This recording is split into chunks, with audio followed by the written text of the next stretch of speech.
iglesia está edificada sobre la gran verdad que proclamó Pedro, de que Jesús es el Cristo, el Mesías, el Hijo del Dios viviente, Dios mismo encarnado.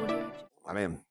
Quisiera compartir con todos vosotros un tema que es de vital importancia. Acordaros que estamos tocando el tema de la soteriología, los aspectos de la salvación.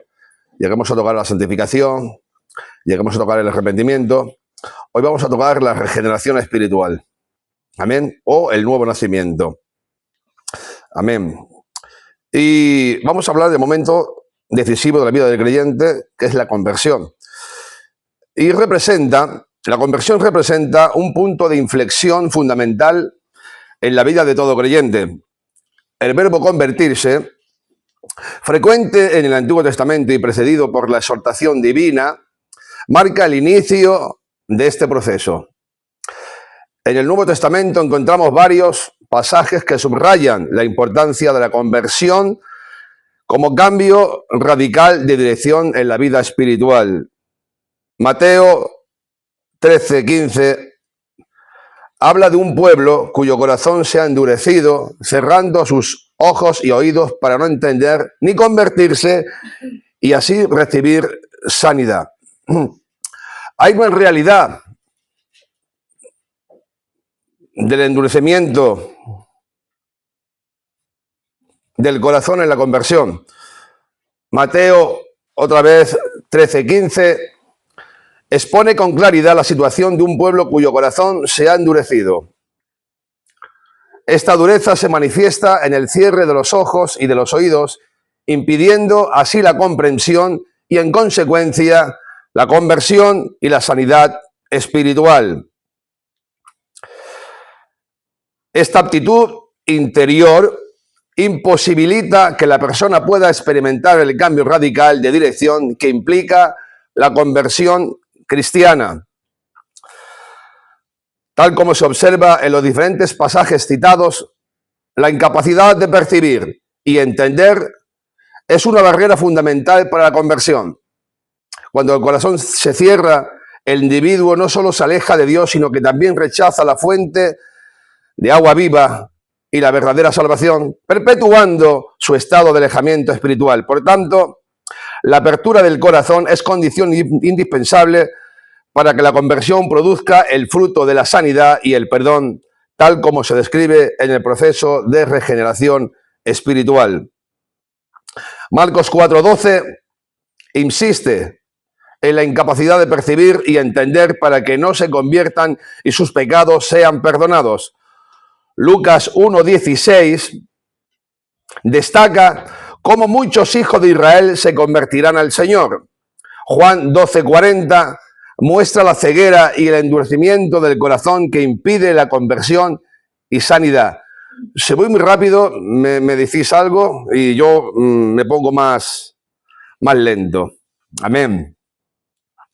Hechos 13:19 hasta el 26 llama al arrepentimiento y conversión para el perdón de los pecados y bendición divina. Hechos 14:15 exhorta a apartarse de la idolatría y volverse al Dios vivo. Hechos 26:18 explica la conversión como apertura de ojos, cambiando de las tinieblas a la luz y recibimiento de perdón y herencia. Hechos 28:27 repite la advertencia sobre el endurecimiento del corazón que bloquea la conversión y la sanidad. Primera de Tesalonicenses 1:9 narra la conversión de los creyentes abandonando los ídolos para servir al Dios vivo y verdadero. Amén.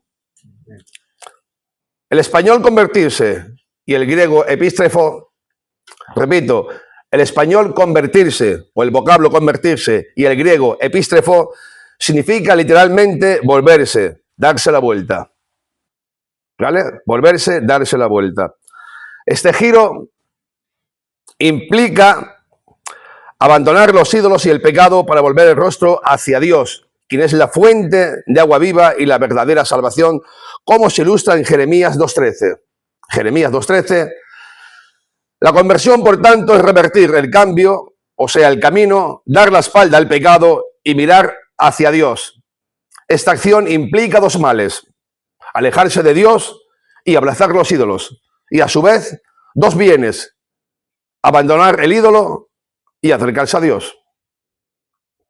Dos males ha hecho mi pueblo, abandonaron a mí y dejaron la fuente de agua viva y se fueron tras la vanidad. Eso es el volverse a Dios.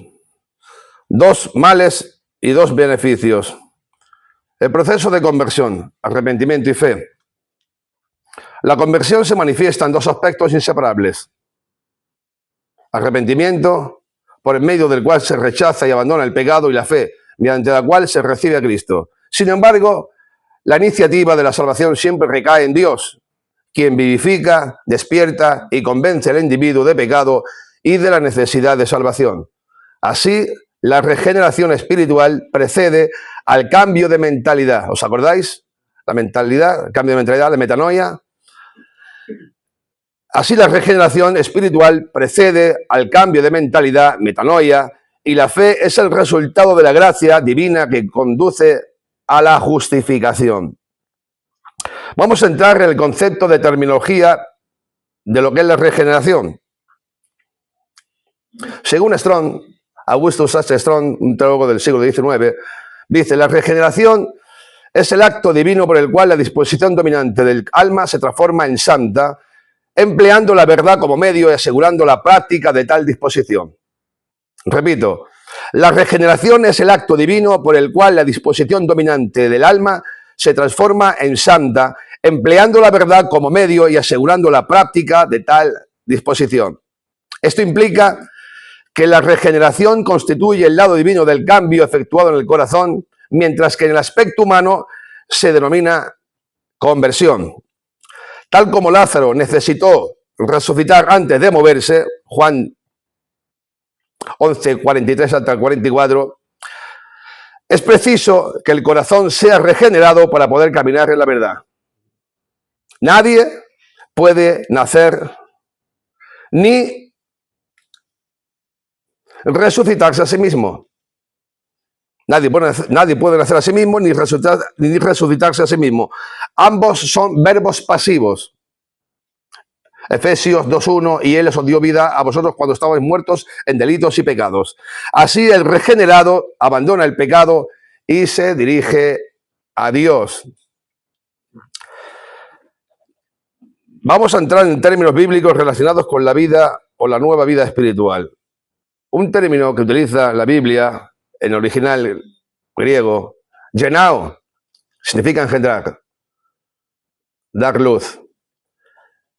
Juan 1.13 dice, leemos el texto. ¿Es más fácil usar el móvil? Juan 1.13.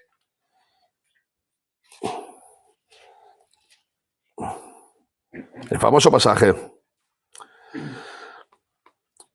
Llenar significa engendrar, dar luz. A los cuales no son engendrados de sangre y de voluntad de carne, ni de voluntad de varón, sino de Dios. Eso dice Juan 1.13. Juan 3, hasta el 3, hasta el 8. Juan 3 hasta el 8.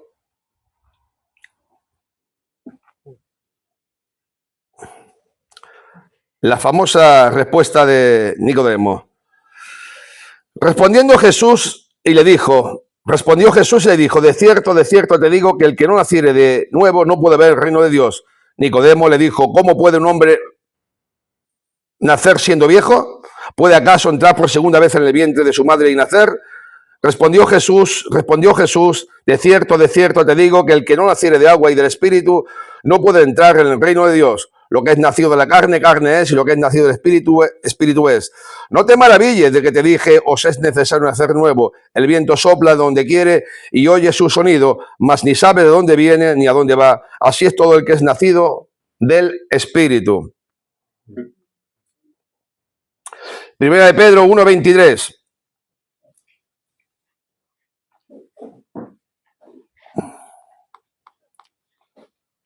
Estamos en el término genao, o genao, como queráis decir. 1 de Pedro 1:23. Siendo renacidos no de simiente corruptible, sino de incorruptible por la palabra de Dios que vive y permanece para siempre. Genao, engendrar, dar luz. 1 de Pedro 1:13, Juan 3:3 hasta el 8, 1 de Pedro 1:23, indican el origen divino de la nueva vida. Apokeieo, producir significa producir, dar a luz. Santiago 1:12 expresa el nacimiento por la palabra de verdad, siendo renacidos por un nacimiento no corruptible, sino incorruptible por la palabra de Dios, dice el apóstol Santiago. Un tercer aspecto es kipso, que significa crear. Y resalta la iniciativa total de Dios en la regeneración, siendo una nueva criatura. Esto se ha apagado ahora. Kipso, crear, resalta una iniciativa total de Dios en la regeneración, siendo una nueva criatura y hombre nuevo. Acordaros, 2 de Corintios 5:17, leemos la palabra del Señor, hablando de una nueva creación. 2 de Corintios 5:17, donde dice: de modo que si alguno está en Cristo, nueva criatura es. Las cosas viejas pasaron y aquí todas son hechas nuevas. Gálatas 6:15.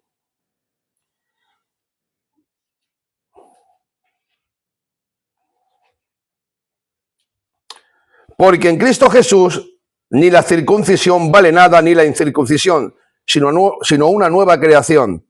Efesios 4:24.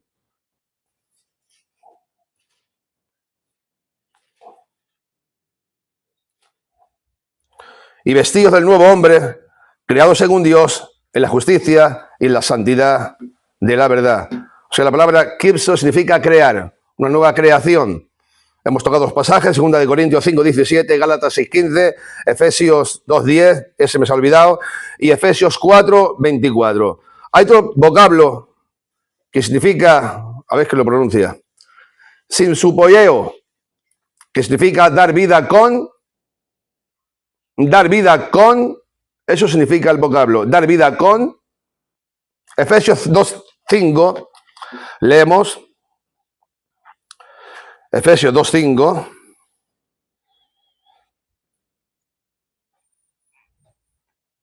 Aún estando muertos en pecados nos dio. ¿Notáis la diferencia? Nos dio. Dar vida con, dice, nos dio. Vida juntamente con Cristo. Nos dio. Nos dio. Colosenses 2:13.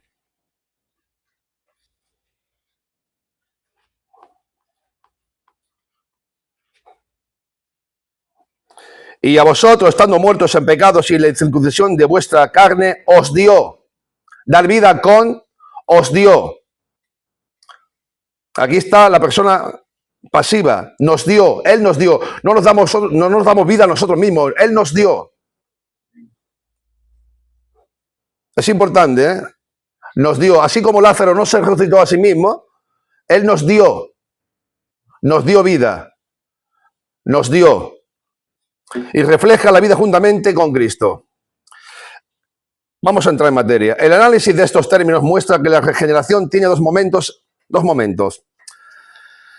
El inicio de la nueva vida en el ser interior y el nuevo nacimiento.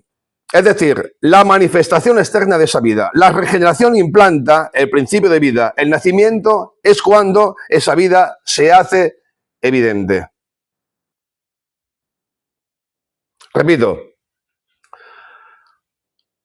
El análisis de estos términos muestra que la regeneración tiene dos momentos. El inicio de la nueva vida en el ser interior y el nuevo nacimiento, es decir, la manifestación de esa vida externa. La regeneración implantada o implanta el principio de vida, el nacimiento es cuando esa vida se hace evidente.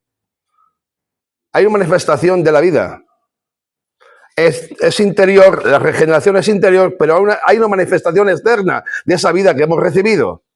¿Amén? ¿Entendemos? Fácil. Característica de la regeneración. Instantánea. Es instantánea.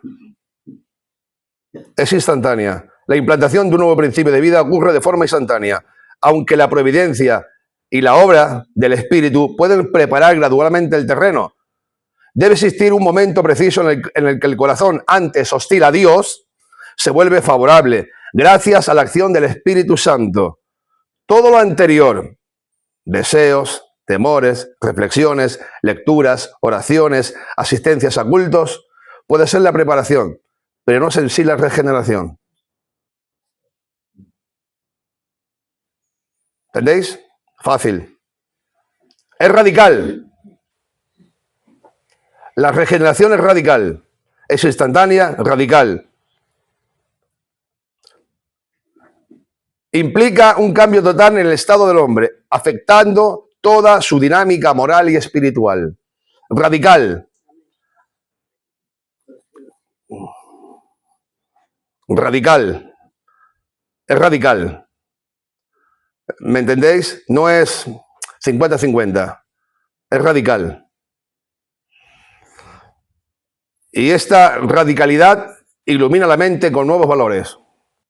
Dispone sentimientos hacia nuevos intereses. Guía la voluntad hacia nuevas decisiones y acciones espirituales. La nueva vida comporta pensar, sentir, decidir y obrar correctamente. Por ello, la regeneración es absolutamente necesaria para la salvación. Juan 3 hasta el 5. Antes de la conversión, el hombre está muerto espiritualmente y requiere una nueva vida. Efesios 2:1. Este cambio se realiza desde la raíz del ser, el corazón. Aunque las facultades no queden inmunizadas contra el error o el pecado, el regenerado, el que ha nacido de nuevo, puede errar, puede caer, pero su orientación fundamentalmente se mantiene hacia Dios. ¿Dónde se produce? En el corazón, donde se fraguan las opciones fundamentales y emerge toda la actitud vital. Es la región subconsciente del ser, donde la energía psíquica toma volumen y dirección. Aunque se es consciente del cambio, no se puede precisar el momento, lugar o modo en que el espíritu implanta el nuevo principio de vida. El viento sopla donde quiere, no sabe dónde va. Así es todo aquel que es nacido del espíritu, dice el Señor a Nicodemo. No se sabe, hay una evidencia, pero no sabe el momento exacto del nuevo nacimiento. Porque es de Dios. ¿Qué comporta? Un cambio moral espiritual. Y no es óntico ni físico, no cambiamos. La naturaleza del ser humano cambia. Es moral espiritual. Moral espiritual, no óntico y físico, como dice la Iglesia Católica o la Iglesia de Roma. La regeneración no implica un cambio físico o ontológico, sino moral y espiritual. A diferencia de la teología tradicional católica romana, que entiende la justificación como participación óntica de la naturaleza divina por gracia santificante, aquí se sostiene que es el Espíritu Santo quien mueve las facultades hacia la vida eterna. La participación en la naturaleza divina, según San Pedro 2, segunda de Pedro 1:4, segunda de Pedro 1:4, segunda de Pedro 1:4, segunda de Pedro 1:4, a ver dónde está segunda de Pedro 1:4.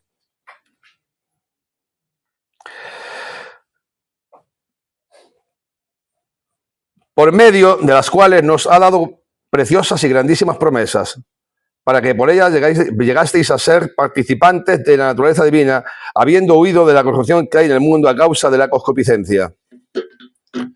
Es decir, es un cambio moral espiritual, no es físico ni ontológico.